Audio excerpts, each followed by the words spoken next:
Good afternoon mga ka-rides. Ngayong araw yung magiging topic natin, kung magkano yung nagastos natin sa Manila to Mindanao natin na biyahe noong Disyembre. Sa mga ngayon babiyahe muna ako papuntang Pasay. Off taking kasi ng partner ko nung pagpasa niya ng board exam sa LET. Hindi ako pwedeng pumasok. Siya lang yung papasok doon sa loob kasi nga marami daw yung tao, kaya kung sino yung nag-take lang ng exam pumasa, sila lang yung pwede pumasok doon sa off taking. Hindi kasama yung mga family o kung sino man pwedeng isama. Sa labas na lang mag-aantay.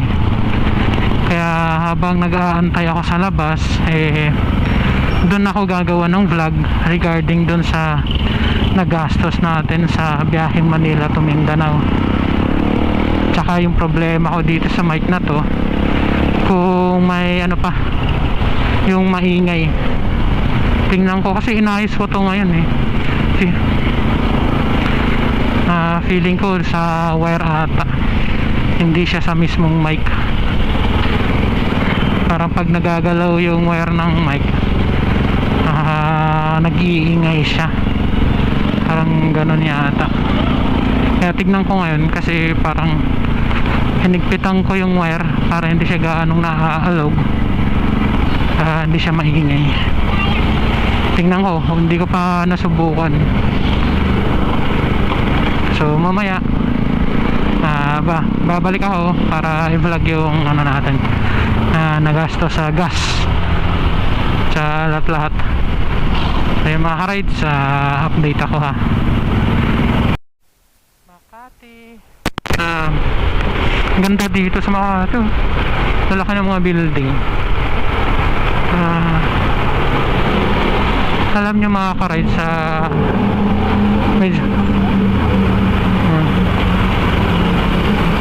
medyo matagal na rin ako sa Luzon, pero hindi ako gaanong nagagala dito sa mga lugar na to. Hindi ako sanay sa mga traffic. Mas gusto kong gumala sa mga probinsya kaysa dito sa city.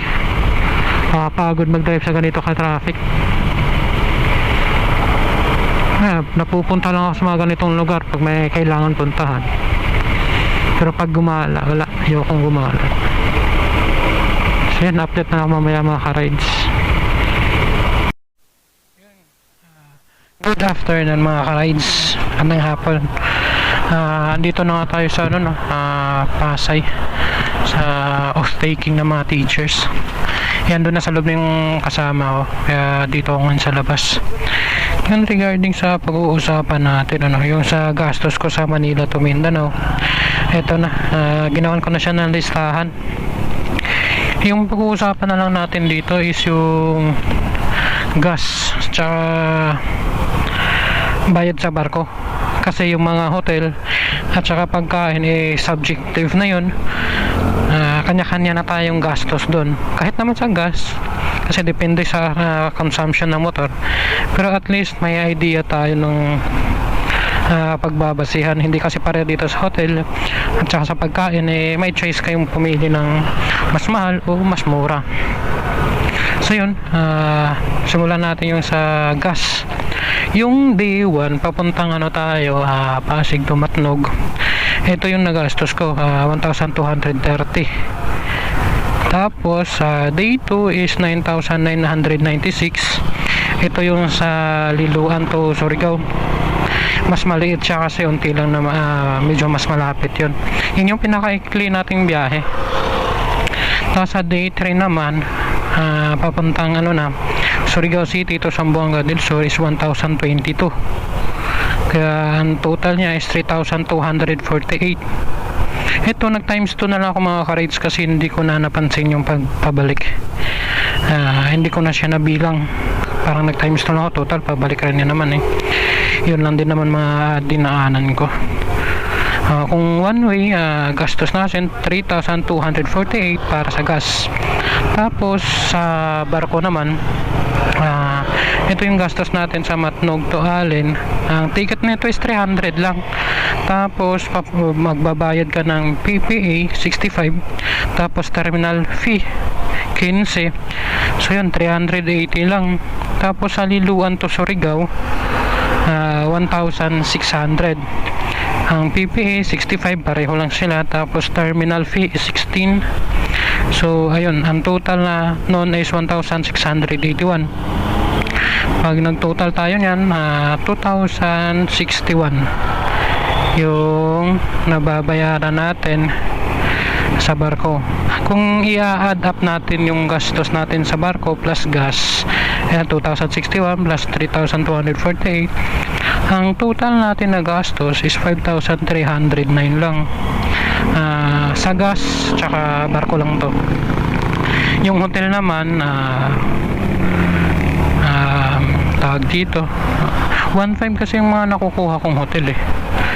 So meron naman mga mas mura, pero yun nga lang, mahirapan ka pang maghanap kung pagod ka na.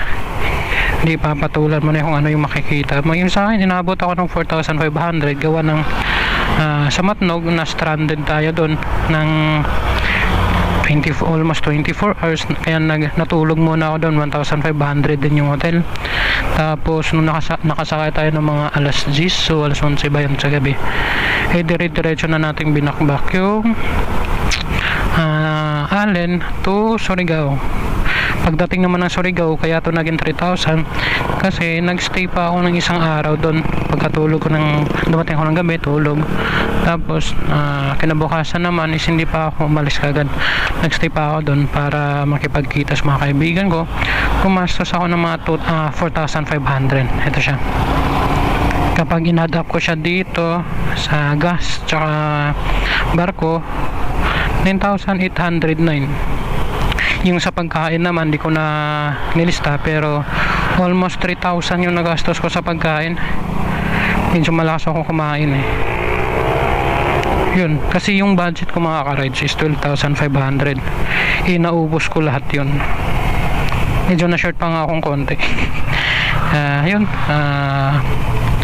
lang yung gastos natin sa gas, barko, tsaka dito sa hotel, and sa pagkain.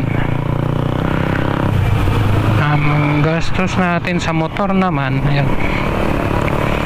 Yung sa motor, yung bago ako umalis, kasi nagpa-maintenance ako, tapos lahat pinapacheck ko para nga wala tayong problema. Ito yung lahat ng nagastos ko. Nagpalit ako ng lining, flyball, tapos ano to, full maintenance 650 lang. Hindi ko alam ano tong 150 na to, hindi ko mabasa, nakalimutan. Fuel filter 600, rotor disc, yung disc brake sa harap nagpalit na ako kasi medyo pudpud na. Oil seal, nakamutan ko saan to bandang, parang sa engine yata to. Ayun nga yata, tapos ano to, 250. Kalimutan ko na itong mga ano. Tapos ito, MDL yan, nagpakabit tayo ng mini driving light, 2,500. Ano naman to, nakalimutan ko ulit ano yan, hindi mabasa yung sulat ng mekaniko. Tapos brake pad, nagpalit din 380. Ito, replace pan, parang labor to, 250. Kaya umabot tayo ng 8,620. Tapos naman, ito din, ito naman yung nagpakabit ako ng, tawag dito, may nakikita ba? Ayun, yung nagpakabit ako ng mga carbon na parts, di na mabasa, crankcase. Ito, yung total na nasasabihin ko, 8,450. Tapos yung nangyari nung bumiyahe tayo, ito, natanggal na siya. Yung explanation nung nakasabay ko sa barko, gawa nang siya din naman may experience sa ganun. Sabi niya nalusaw daw, yung hindi siya lusaw, yung bali nalusaw yung plastic, kundi yung mga tornilyo niya para daw lumambot. Kaya unti-unti yung nagsitanggalan na lumuluwang. Kaya yan, wala nang natira dito sa muffler natin. So yun lang mga ka-rides ang update natin. So yun, sa susunod ulit na biyahe ngayong April babiyahe tayo papuntang Masbate. Hindi ko matutuloy yung yung plano ko sa North Loop. Kailangan ko kasing umuwi ng Masbate kasi yung partner ko gustong umuwi sa kanila. Yun, doon na lang tayo, malayo din naman yun. Yun na yung susunod 5 araw doon tayo magagala, doon tayo gumawa ng content. Salamat po nga pala sa mga nanood, medyo marami na rin yung nanood sa natin sa YouTube umabot ng 12,000 kahit wala tayong subscriber, di ba, maraming nanood, okay na yun.